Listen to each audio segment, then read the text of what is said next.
안녕하세요. 어, 이거 익숙해지려면 시간이 많이 걸리겠다. 오늘은 나의 아저씨를 제가 최근에 보고 있는데, 거기가 대사들이 참 좀 생각해 볼 만한 대사들도 많고, 되게 예쁘고, 뭐 그런 대사들도 있고, 좀 되게 대사들이 참 많이 다가오더라고요. 물론 그 풍경이며, 거기서 뭐, 아무튼 뭐 천천히 그건 얘기하고요. 그러니까 여러 가지 부분에서 진짜 와 너무 잘 만들었다고 생각했던 그런 작품이었기 때문에 그거에 대해서 한번 얘기를 하면 좋겠다라고 생각했는데 마침 제가 또 이 작품집을 샀어요. 이 대사 대본 그 잘 만들었죠. 이렇게 이 대사 모음집인데 작품집이라고 돼 있네요. 아무튼 예, 요거 이제 두 권 요거 돼 있는 거 샀는데 이걸 한번 이렇게 제 아는 분들이랑 같이 읽고 이러면 좋겠다 싶었는데 그거는 좀 어려울 것 같고 일단 저라도 오늘은 사화를 한번 읽으면서 이 대사를 한번 읽으면서 같이 좀 나눠보면 어떨까라는 생각에 영상을 제작하게 됐습니다. 이 여기 나오는 이제 아이유님의 극중 이름이 지안이잖아요. 이지안인데 지안이란 뜻이 이제 이를 지에 편안할 안이에요. 그래서 편안함에 이르렀나 이것이 좀 이 이름대로 살고 있냐 이름대로 이루어지고 있냐 그런 물음이랑 연결되더라고요. 그래서 와 진짜 잘 썼다. 와 이런 대사가 여기 안에 들어간다는 게 이 상대방의 이름대로 너의 그 좋은 이름대로 흘러가고 있느냐 이렇게 물어본다는 그 의도가 그걸 대사에 쓴다는 게 와 이거 말도 안 된다. 어떻게 이런 거를 쓸 수 있지? 와 이런 대사들을 딱 듣고 이러면 뭔가 창작하고 싶은 욕구가 싹 사라지고 아 너무나 그렇게 이제 감동이 돼서 그렇게 느껴지는 그런 작품이었고요. 한번 읽어보도록 하죠.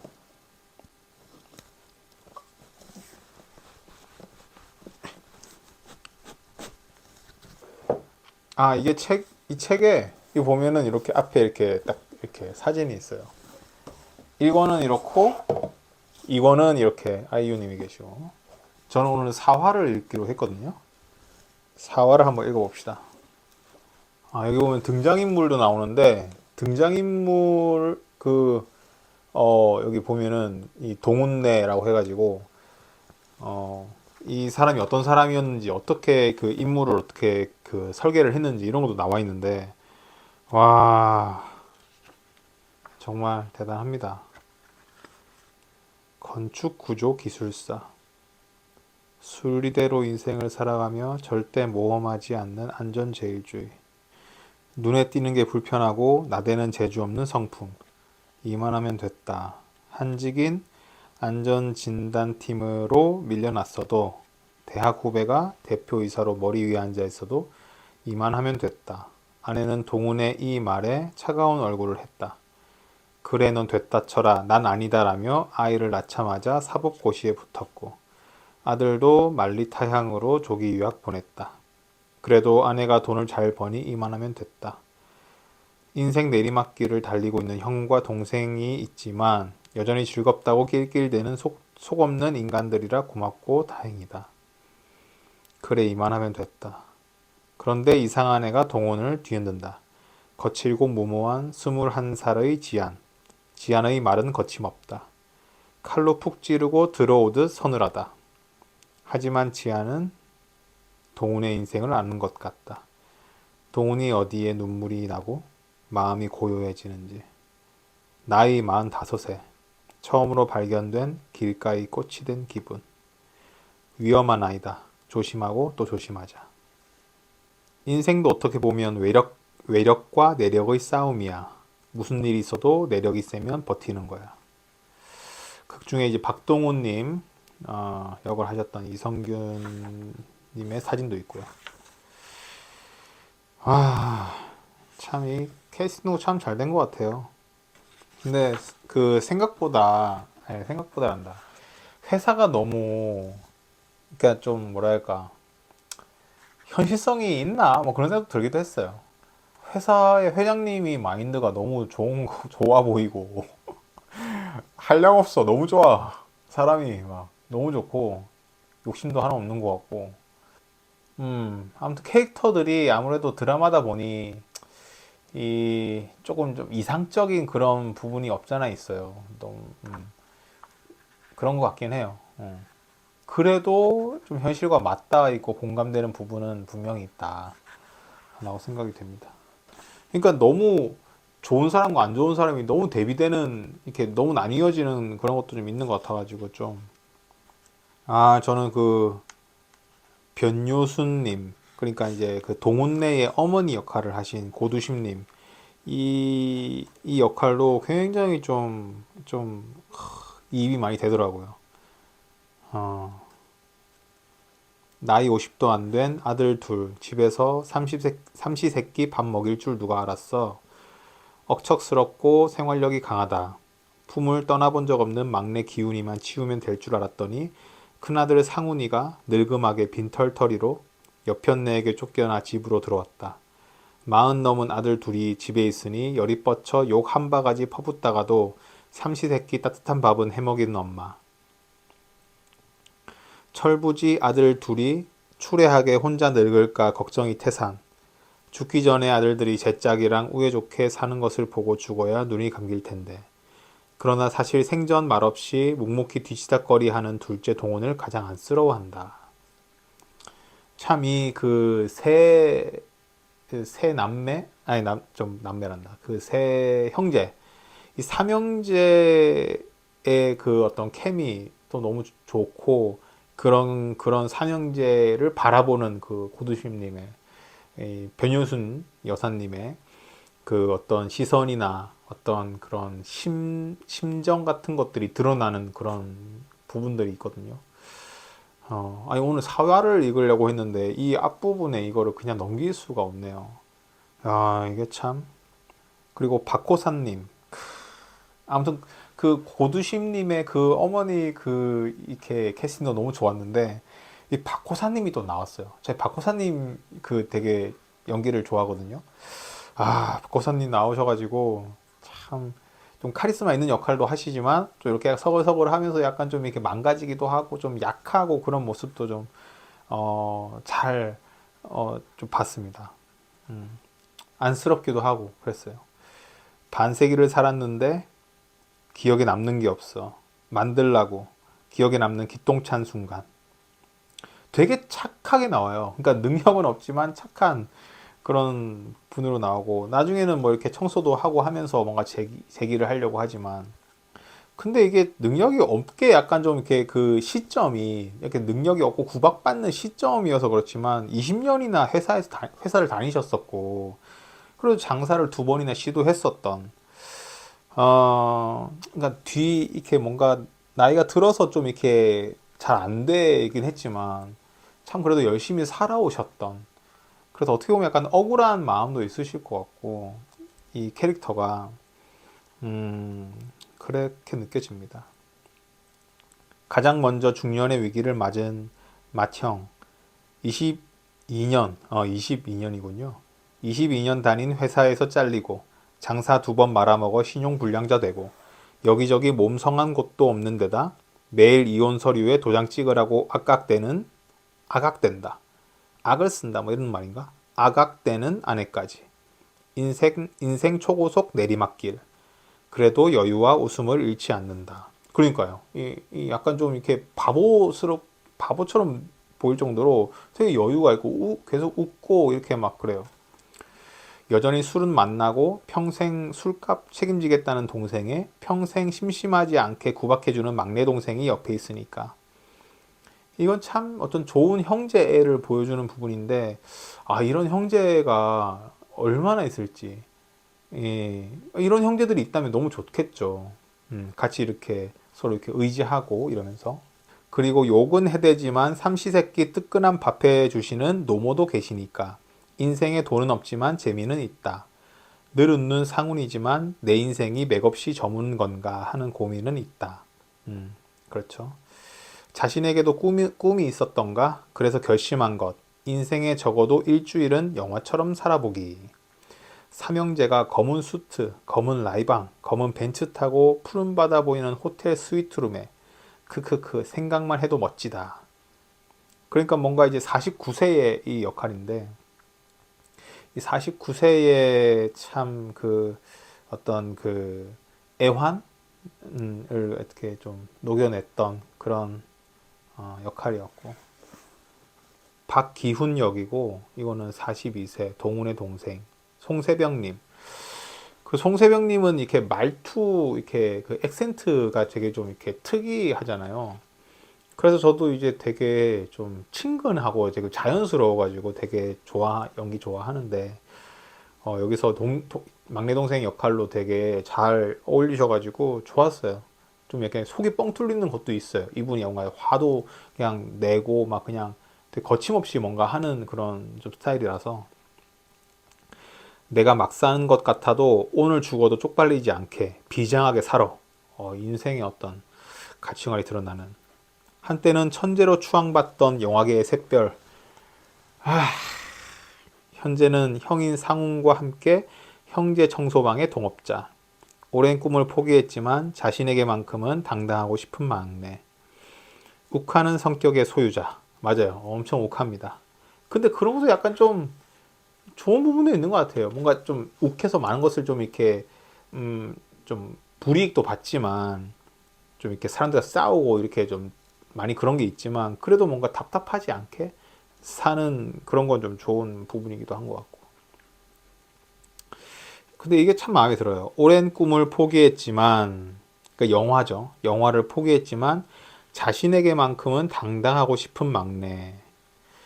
20살에 찍은 독립영화로 칸 영화제까지 갔는데 첫 끝발이 개끝발이라고 20년째 영화감독 데뷔 중.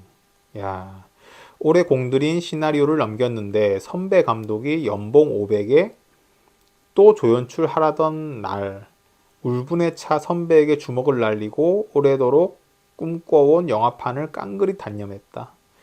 그렇게 먼지 뒤집어 쓰고 계단 청소를 하는데 첫 장편 데뷔작이 될 뻔했던 영화의 여주인공을 만난다. 연기를 더럽게 못해 기훈이 죽어라 구박했던 급기야는 기훈의 영화를 엎어지게 만들었던 여자. 그런데 그녀는 기훈을 반가워한다. 이럴 사이가 아닌데. 그리고 해맑은 얼굴로 기훈에게 망해줘서 고맙단다. 화가 뻗치다가도 자꾸만 자신을 챙기는 행동이 수상하다. 얘 뭐니?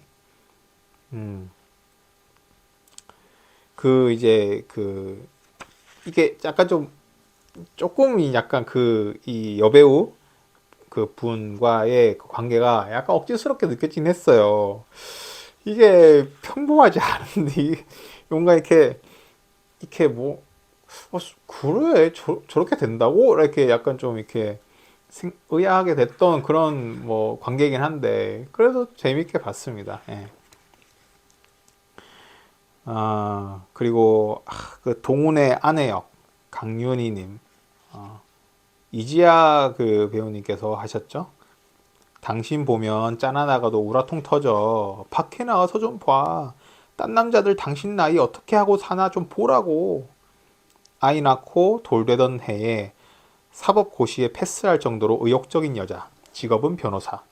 박동훈과는 대학 때부터 오래 사귀었고 사람 됨됨이가 좋아 결혼했다. 그런데 이 남자 인생이 너무 빤하다. 빤하다. 여자 아무리 잘나봤자 남편 평판 미치라고 아무리 애써봤자 자신은 그저 평범한 만령 부장의 아내다. 이렇게 살고 싶지 않은데 남편을 다그쳐도 봤지만 소용없다. 그 어느 곳에도 마음 쏟지 못하고 여기는 자기 세상이 아니라는 듯 멍한 얼굴. 그러면서도 가족에 대한 의무는 성실하게 다하는 답답한 인간. 짠하다가도 우라통이 터진다. 애초부터 그의 인생에 자신은 1순위가 아니었다. 자신으로 인해 절대 행복해질 수 없는 사람. 그래서 동훈을 포기했다. 여기에 이제 이게 되게 좀 어려운 그 관계인 것 같아요. 그러니까 아내인데 그 남편이 좀 못마땅하고 그래서 뭔가 닥달하고 하지만 그거 뭔가 그게 마음대로 안 되고 그래서 서먹하고 되게 서먹해요. 아, 그러면서 동훈을 포기했다. 이렇게 살고 싶지 않은데.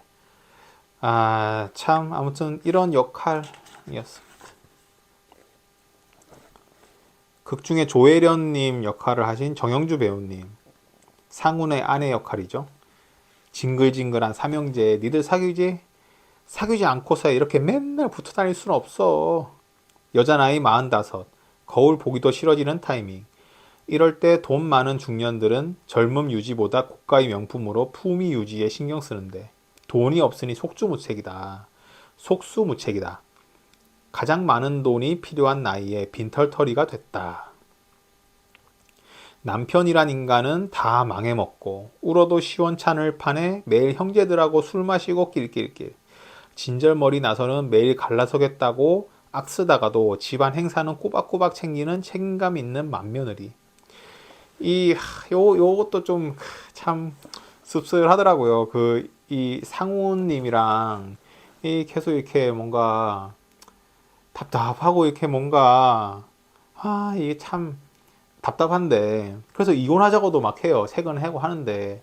이 상우님, 그 박호사님, 그 상우역, 그 상우는 계속 이혼은 하지 말자. 그냥 이렇게 계속 이렇게 미루고 피하고 이렇게 하고. 아, 참 그런 것들이 이제 계속 되돌이 되고 반복되고 그런 그리고 지안내로 넘어오면 여기 지석도 있네요. 지석 분은 동훈과 윤희의 아들, 홀로 미국에 조기 유학 떠난 상태다. 동훈님의 아들 역할은 그냥 잠깐 그냥 카메라 같은 걸로만 나오고 사진으로만 나와서 뭐 어떤 분인지 이런 게 잘 안 나오고 극 내내 그래요. 그래서 그냥 그런 것 같습니다. 지안네, 자 이지안, 21세고 이지은님, 그러니까 아이유님께서 역할을 하셨죠. 내가 어떤 애인지 알고도 나랑 친할 사람이 있을까? 그러니까 저는 어투가 되게 좀 참신하고 좋았어요. 밥 좀 사주죠. 뭐 약간 이런 거 있잖아요. 밥 좀 사주죠. 술 좀 사주죠. 그렇게 할 수 있나? 뭐 이렇게. 그러니까 윗사람한테 그렇게 할 수 있나요? 그렇게 할 수 있습니까? 라고 안 하고, 그러니까 뭐라고 해야지? 그냥 좀 삶을 터프하게 살았던 그런 것이 약간 좀 드러나는 말투인 것 같기도 하고, 그리고 뭔가 사람과 좀 어색한, 뭔가 좀 그렇게 원활하지 않은 그런 부분이 좀 드러나는 그런 말투인 것 같기도 하고요. 그렇게 하도 괜찮나? 약간 뭐 이런 거. 뭐 해도 괜찮나? 그러니까 혼잣말인 것 같은데 옆 사람한테 하는 말이고. 내가 어떤 애인지 알고도 나랑 누군가 친하려고 할까? 하나? 뭐, 아무튼, 할까? 뭐, 이렇게도 안 해. 뭐, 하나? 할 수 있나? 뭐, 이렇게 얘기하니까. 아무튼, 차가운 현실을 온몸으로 버티는 거친 여자. 되게 쓰라리죠. 여기 극 중에 이지한님의 그 환경이, 그 할머니와 정말 그 단칸방에서 살면서 정말 어렵게 그 삶을 이어나가는, 그래서 독하고 아주 그냥 거칠게 그냥 삶을 살아갈 수밖에 없는, 그래서 뭐 모든 것들을 다 그냥 집어 다 그냥 닥치는 대로 막 그냥 꾸역꾸역 살아내는 6살에 병든 할머니와 단둘이 남겨졌다. 꿈, 계획, 희망 같은 단어는 쓰레기통에 버린 지 오래. 버는 족족 사채 빚을 갚고 있다. 그래서 하루하루 닥치는 대로 일하고 닥치는 대로 먹고 닥치는 대로 산다. 일생에 지안을 도와줬던 사람이 없었던 것은 아니다. 그러나 딱 4번까지.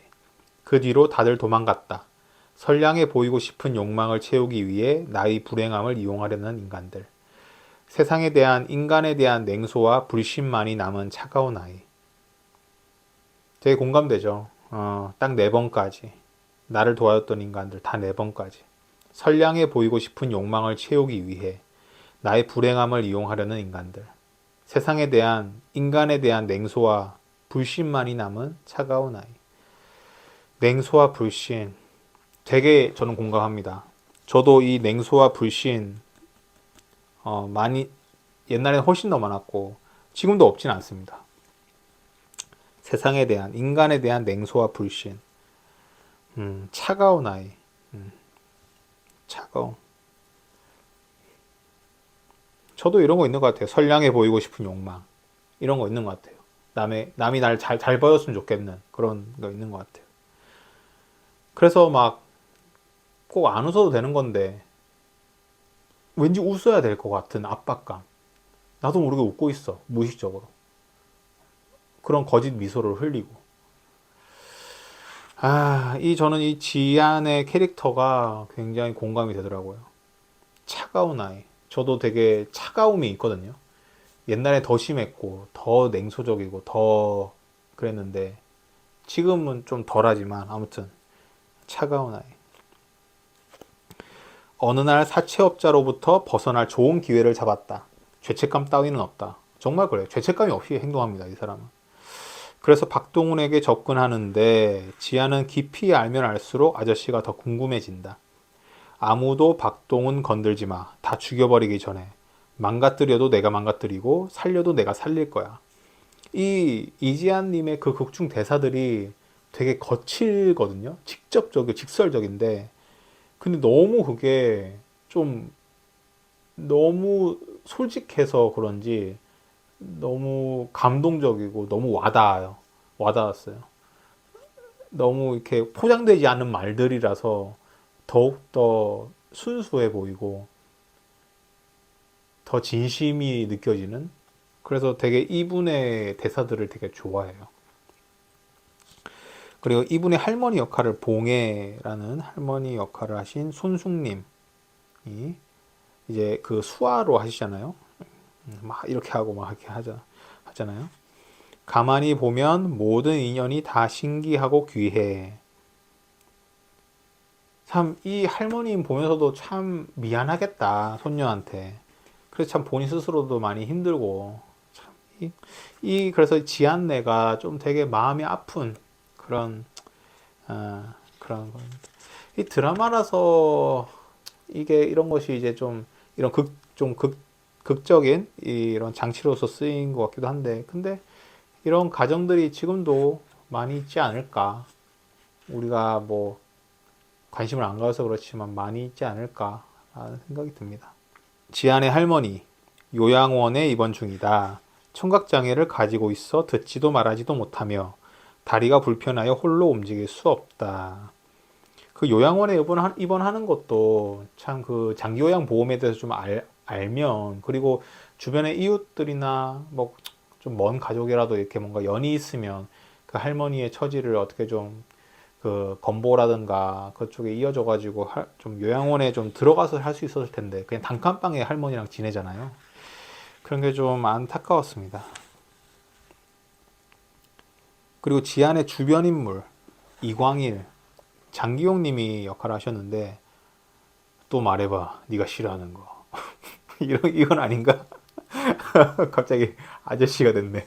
금리빨 빼고. 아무튼 되게 뭐래지 약간 도끼가 서려 있는 막 또 말해봐 네가 싫어하는 거 그것만 할게. 그러니까 되게 미워하는 것 같단 말이에요. 그러니까 아니 뭐 저렇게까지 미워할 아니 물론 뭐 아버지를 죽였다 그래가지고 미워하고 이런 건 이해가 되는데 참 아무튼 좀 이해가 안 되는 좀 그런 부분이 있었는데 지안을 괴롭히는 맛에 사는 사채업자. 무슨 사연인지 지안에 대한 증오심이 가득하다. 그녀의 다른 빚까지 사서 끊임없이 지안의 주위를 맴돈다. 어느 날부터 지안의 주변엔 웬 아저씨가 보이는 게 신경 쓰인다. 지안이 돈을 착실히 갚는데도 기분이 썩 좋지 않다. 그래서 지안을 더 괴롭힌다. 지안이 자신을 보게 만드는 방법은 그것밖에 없으니까. 되게 짠하지 않아요? 그러니까 이 사람에게 내가 못되게 하면 할수록 뭔가 그게 이제 그러니까 이 사람을 좋아하는 마음이 있는데 되게 못되게 하고 더 못되게 하고 막 때리고 막 야 이래서 참 삐뚤은 그런 이 애정과 여러 가지가 겹친 것 같아요. 그러니까 이분의 어떤 그 극 중에 이 이광일이라는 인물에 가지고 있는 그런 어떤 감정과 그 인생과 이런 것에 되게 여러 가지가 섞여 있어서 되게 좀 복잡했던 그런 캐릭터인 것 같아요.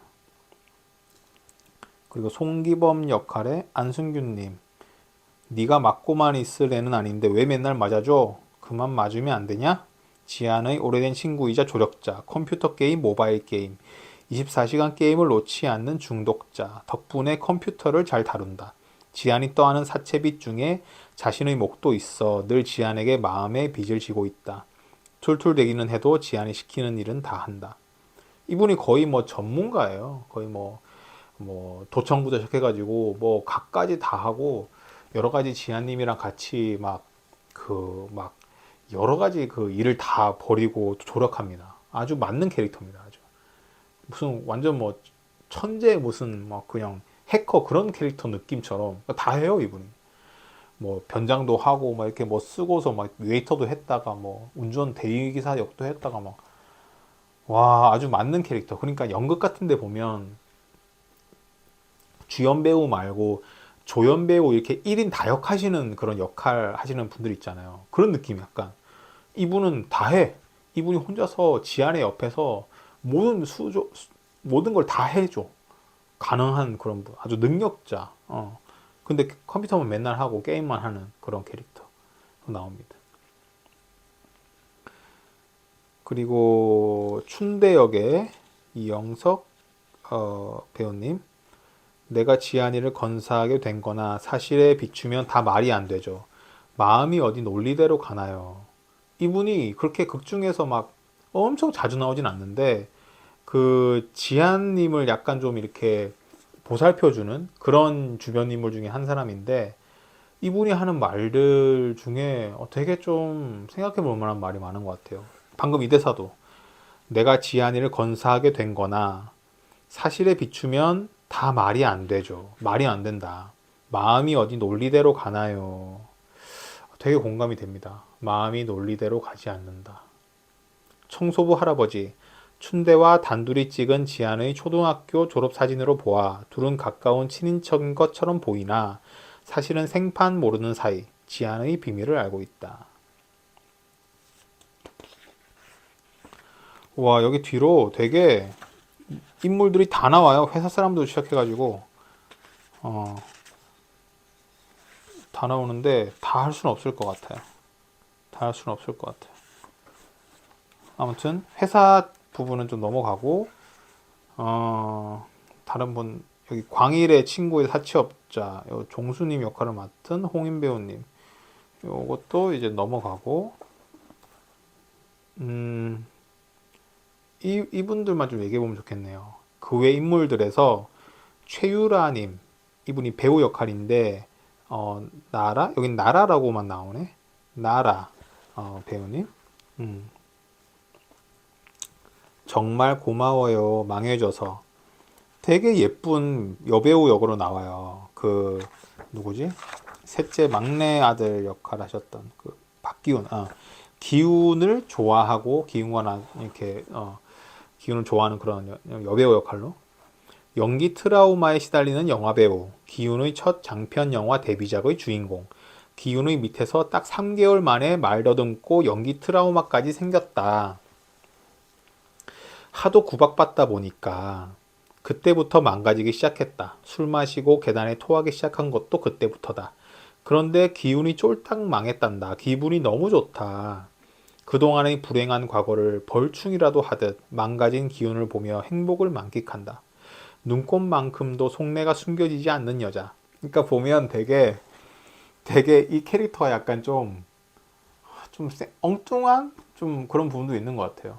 그러니까 아까도 무슨 뭐 망해져서 고맙다느니 뭐 이런 말도 그렇고 좀 약간 예상을 벗어나고 그리고 연기를 못하는 것도 드러나요. 그러니까 막 어디 숨어 있는데 다 드러나. 숨어 있는 게 다 드러나. 그 원피스의 초파 보면은 숨어 있는 게 다 드러나잖아요. 막 여기로 숨어야 되는데 막 이렇게 숨고 막 여기 벽인데 이렇게 자기 이렇게 얼굴만 가린다든지 그런 느낌처럼 약간 좀 이렇게 약간 어리버리한 그런 느낌도 좀 있고 좀 허술한 허술한이라는 것 좀 맞겠네요. 아무튼 그런 부분이 있어서 약간 좀 사랑스러운 그런 부분이 있는 그런 배역인 그 역할인 것 같아요. 이 말이 맞네. 눈꽃만큼도 속내가 숨겨지지 않는 여자. 근데 그래서 사랑스러운 것 같아요. 예. 막 여우같이 막 이렇게 자기 딱 이런 게 아니라 제기를 꿈꾸며 영화판에 돌아갔는데 또 계단에 토해 놓는다. 다시 찾아온 트라우마. 박기훈 당신 때문이야. 나 고쳐놔요. 이분이 이렇게 계속 기훈에게 다가가서 이렇게 말을 하는데 참 나도 저런 말 듣고 싶다. 그런 그런 생각이 들 정도로 야 근데도 기훈은 피하죠. 아무튼 뭐 그래요. 그리고 박해준 배우님이 하셨던 겸덕이라는 그 동훈의 친구 역할. 네 몸은 기껏해야 120근, 천근만근인 것은 네 마음. 출가한 동훈의 불알 친구, 삼형제와 한 동네에서 나서 자랐고 앞날이 보장된 좋은 대학에 들어갔다. 그러나 수컷들의 세계에서 위로 올라가든 밑에 깔리든 그들의 스토리는 모두 거꾸로 매달려도 이승이 좋다 하는 사람들의 이야기일 뿐. 거꾸로 매달려도 이승이 좋다 하는 사람들의 얘기일 뿐. 이를 일찍 깨달은 겸덕은 미련 없이 속세를 등지고 절로 들어갔다. 동우는 가끔 겸덕이 있는 절에 찾아간다. 오가는 대화는 짧지만 선문답같이 깊이 있고 정서가 있다. 말수가 적은 동훈의 진짜 속내를 엿보게 하는 그. 그러니까 그 저기 절에 계시는 스님이신데 참 이것도 참 좀 의아했어요. 앞날이 보장된 좋은 대학에 들어갔는데 수컷들의 세계에서 위로 올라가든 밑에 깔리든 그들의 스토리는 모두 거꾸로 매달려도 이승이 좋다는 사람들의 얘기일 뿐. 그래서 아무것도 가지지 않은 사람이 돼보고 싶다고 절에 들어간 거예요. 아무것도 가지지 않는 사람. 그러니까 경쟁에서 떠나고 싶고 뭔가 소유하고 싶은 그런 어떤 레이스에 참여하고 싶지 않아서 절에 들어갔다고 느껴지거든요. 그래서 그것도 이해가 되고, 근데 이분이 계속 이제, 제가 또 여기 말할 정희라는 여자와의 어떤 관계에서, 또 있는 그런 것도 약간 좀 재미있고. 그리고 동우님과 겸덕 이스님이 이렇게 나누는 대화 속에서도 참 생각해 볼 만한 이야기도 많이 있었어요. 네. 겸덕 스님이 나오는 그 절의 그 조용한 그런 동훈님이 그 동훈 그 배역 그 동훈이 가서 이렇게 그분과 같이 있으면서 누리는 그 조용한 대화와 조용한 시간들 그런 것들을 보면 좀 되게 이 드라마가 좀 느린 편이라고 생각해요. 걷는 신도 되게 오래 찍고 원테이크로 그리고 진짜 그 뭐라고 하지? 그 시간의 변화대로 짧게 짧게 빡빡빡빡 이렇게 가지 않고 하루에 그냥 술 먹는 것도 되게 오랫동안 얘기하고 수다 떠는 것도 오랫동안 이렇게 찍어서 보여주고 걷는 것도 걸으면서 대화하는 것도 되게 좀 많이 얘기하네 많이 걷네 싶을 정도로 이렇게 다른 드라마랑은 다르게 뭔가 눈에 이렇게 막 획획 이렇게 막 빨리빨리 지나가는 그런 장면들이 아니라 되게 천천히 그 순간을 좀 느껴보게 하는, 생각해보게 하는, 관망하게 만드는, 관찰하게 만드는 그런 좀 느린 그런 장면들이 많아서 그 동훈과 그 겸덕의 이런 어떤 대화, 그런 만남, 그 숲속에서 그 절에서의 시간들, 그런 것들도 보면 좀, 참 거기 머물게 되거든요. 그래서 그걸 생각하게 되고, 이 드라마가 그래서 좀 그런 부분들에 있어서 좋은 부분인 것 같아요. 느린 씬들이 있다는 거. 그러니까 느린 진행들이 있다는 게 바쁘게 스토리를 알고 싶고 막 진전시키고 싶은 이런 우리들의 욕구를 조금은 calm down, 워워. 여기서는 괜찮다. 이 드라마에서는 조금 느리게 봐도 된다. 좀 속도를 늦춰도 된다.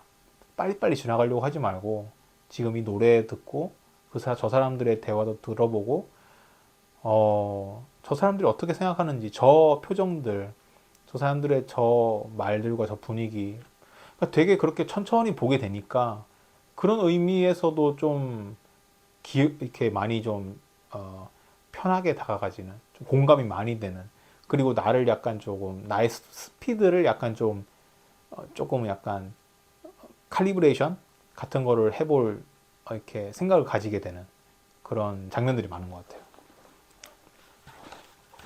자, 그리고 정희역, 정인의 술집 주인인 그 오나라 배우님. 저는 이게 정인의 술집, 그러니까 이 보면 그 후계라는 동네에 이렇게 다 구성원들이잖아요. 여기 나오는 분들이 다. 그 삼형제도 그렇고 다 후계에 이렇게 거점을 두고서 이게 움직이는 그런 이야기인데, 회사 빼고 이렇게 모여서 술집에, 한 술집에 거의 맨날 모여서, 그것도 세 형제가 맨날 이렇게 일 끝나고 모여서 술 먹고 돌아가고, 야, 이렇게까지, 그러니까 맨날은 아니겠지만 꽤 자주 나오거든요. 그러니까 꽤 자주 술집을 가는 걸로 이렇게 나오는데, 이렇게까지 맨날 이렇게 가서 뭔가 회포를 풀고 이야기를 하고 집에 돌아가고, 이런 게 좀 흔한가? 저는 이제 잘 모르겠더라고요. 음, 그래서, 이렇게 또 생활 패턴이, 가는 사람들이 있구나. 되게 많이 모여요. 삼형제 되게 많이 모이고, 그 친구분들과 그 같이 뭐 조기축구 하는 분들도 굉장히 자주 모이더라고요. 그래서, 야, 되게 끈끈한 어떤, 이제 어떤, 그런 어떤, 뭐, 우애와라든지 그런 어떤 관계를 보여주는 것 같은데, 야, 저런 게 흔한가라고는, 나는 그 질문에는 제가 흔치는 않은 것 같은데, 약간 그런 생각이 들거든요. 제가 그렇게 술집을 막 매일마다 가고 막 이런 본 적이 없어가지고. 아무튼, 자, 정의 역에 한번 대사를. 사랑하지 않으니까 치사하지. 치사한 새끼들 천지야. 삼형제가 제 집처럼 드나드는 동네 술집 주인이자 삼형제와 한 동네에서 나고 자란 친구. 자고 나란이래. 나고 자란 친구. 감정 기복이 큰, 기이하고도 유쾌한 여자. 되게 좀, 음, 그래요. 맞아요. 유쾌하고 되게 좀 감정 기복이 좀 왔다 갔다 많이 하고, 그래요. 어떤 날에는 진한 화장에 노래를 흥얼거리며 좋은 안주가 들어왔다고 손님들에게 전화 돌리다가도, 또 어떤 날에는 못 알아볼 정도로 후줄근한 차림으로 배떨이 나간 듯 멍하니 앉아 미친 사람처럼 이상한 말을 중얼거린다. 문제의 원인은 인생에 필요한 딱 한 놈, 그 놈이 없기 때문이다. 늙어가니 젊어서보다도 그 한 놈에 대한 열망이 강하다. 혼자 죽고 싶지 않아 심심해서 못 살겠다. 좀 그래도 약간 마음이 많이 가더라고, 이 캐릭터는. 그러니까 한 사람을 기다리는데 그 사람은 그러니까 올 가능성이 없는 것 같아. 안 올 것 같아. 근데도 계속 이 사람에 대한 마음이 있어요. 마음을 계속 가지고 있고, 좀 안타깝기도 하고 안쓰럽기도 하고. 근데 너무 알겠어요. 너무 그 마음을 너무 알겠고 공감도 되고. 그리고 이제 뭐 퇴근하고도 이렇게 같이 이렇게 퇴근하면서 다시금 또 술집으로 돌아가는 그런 부분도 보면 참 좀 여러 가지 생각도 들기도 하고 그래요. 제가 오늘 사화를 읽으려고 이렇게 폈는데, 이 앞에 이 등장인물이 나온 것을, 저기, 안 읽고 그냥 바로 사화로 가려고 했거든요. 근데 한번 보자. 이러고 조금 읽다 보니까 이렇게까지 읽게 되네요. 나의 아저씨를 좀 응원하는 마음에서 이기도 하고, 그리고 여기에 담겨져 있는 어떤 정서라든지 어떤 이런 느린 약간 그런 시간들, 그리고 어떤 생각해 볼 만한 대사들, 이런 것에 대해서 좀 나누고 싶어서 이렇게 찍는 건데, 뭐 지금 오늘 사화를 다 안 해도 천천히 뭐 1화부터 할 수도 있고요. 좀 생각을 해봐야 될 것 같아요. 오늘은 등장인물 요거만이라도 일단 얘기를 하고, 또 다음에는 어떻게 할지 좀 생각을 해봐야겠어요. 참 좋네요. 여기 보면은 이게 그 작가님이 박혜영 작가님인데, 여기 소개가 이렇게 돼 있어요. 다큐에 관심이 있어서 배우러 갔다가 극을 쓰는 게 낫겠다는 선생님의 말씀에 SBS LAR이랑 보조작가로 시작해서 SBS 청춘 시트콤 행진, 골뱅이, KBS 1일 시트콤 달려라 우리 엄마, 올드미스 다이어리, JTBC 1일 시트콤 청담동 살아요, TVN 미니시리즈 또 오해영, 나의 아저씨까지 오게 됐습니다. 뒤돌아보면 순간순간 제 인생의 방향을 툭툭 가리켜 보이고 가신 분들이 꽤 있습니다. 그분들께 감사드립니다. 참 그렇군요. 아무튼 여기 추천사에 보면은 음악가 류이치 사카모토님의 그 추천 글도 있는데 이 드라마를 떠올리는 것만으로도 눈물샘이 느슨해진다. 오, 보셨구나. 세상에 동훈만큼 성실한 남자가 있을까? 물론 드라마란 픽션이기에 어떤 식으로든 그려낼 수 있다. 그렇죠. 따라서 이 이야기는 비현실적일지도 모른다. 예, 인정합니다. 공감합니다. 그런데도 나의 아저씨가 이토록 우리의 마음을 두드리는 이유는 무엇일까? 동우는 매일 오가는 출퇴근길 지하철에서 내 옆에 서 있어도 이상하지 않을 정도로 가깝게 느껴지는 존재이면서도 그 어느 누구에게도 찾아보기 힘든 성실함을 보여주는 사람이다. 우리 모두가 바라지만 현실에서는 본 적 없는 마음의 경지. 이 드라마에서 좀처럼 잊히지 않는 것이 있다면 바로 동훈과 형제들이 사는 동네의 따뜻함이다. 이 또한 우리 모두가 동경하지만 현실에서는 찾아볼 수 없는 것.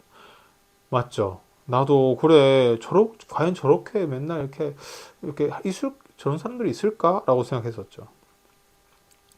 이것들이 아주 현실적으로 그려져 있다는 점은 상당히 아이러니하다.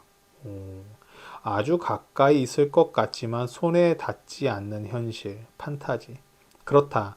이 드라마는 어른을 위한 판타지다.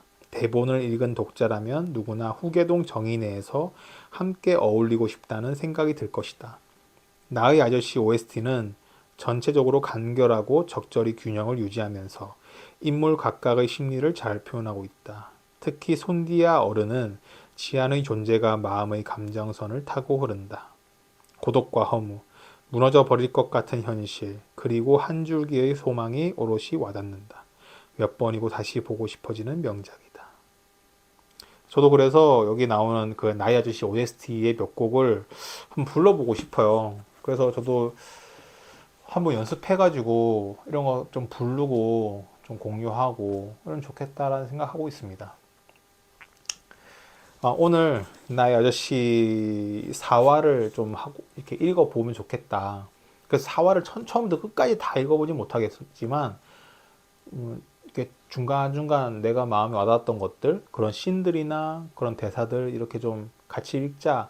이런 대사들 어땠어요? 뭐 이렇게 약간 좀 얘기하고 싶었는데 지금 오늘 뭐 1화도 못 들어갔어요. 4화 첫 문장도 못 들어가고 등장인물에서 이미 말이 너무 길어져가지고 어쨌든 너무 이런 거 나눌 수 있어서 오늘 좋은 시간이었고요.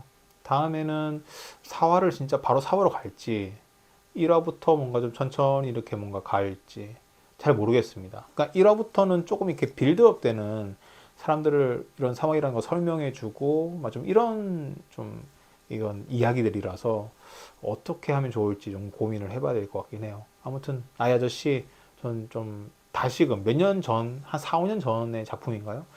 그때 작품 다시 보면서 좀 감동을 다시 받고 있긴 한데 여러분들도 그 나의 아저씨를 안 보신 분이라면 한번 다시 보시면 좋을 것 같고 이 대사가 대체 무슨 대사길래 뭐 그런 생각이 드시면 한번 들어보셔도 좋을 것 같아요.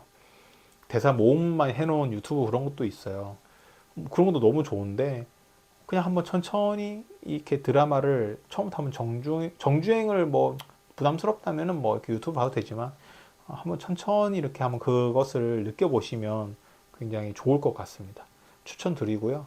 OST도 되게 좋으니까 여러 번 들어보시면 그 가사들 되게 좀 와닿아요. 저는 보통의 하루라든지 어른 그리고 그 뭐지 백만송이 백만송이 꽃좀 피고 그 이게 원래는 심수봉님의 그 곡이었는데 백만송이 장미인가 이 제목이 그게 이제 리메이크를 해가지고 여기서 남자분의 그 목소리가 나오는데 되게 중후하고 막 이렇게 분위기가 달라져가지고 되게 그것도 듣기 좋더라고요. 백만송이 꽃좀 피고 막 약간 되게 막 이래 약간 성악을 하잖아요. 백만송이 꽃좀 피고 나나나나 그 별나로 나타났다네. 아무튼 봐주셔서 감사합니다. 네, 이상입니다. 다음 영상으로 뵙죠.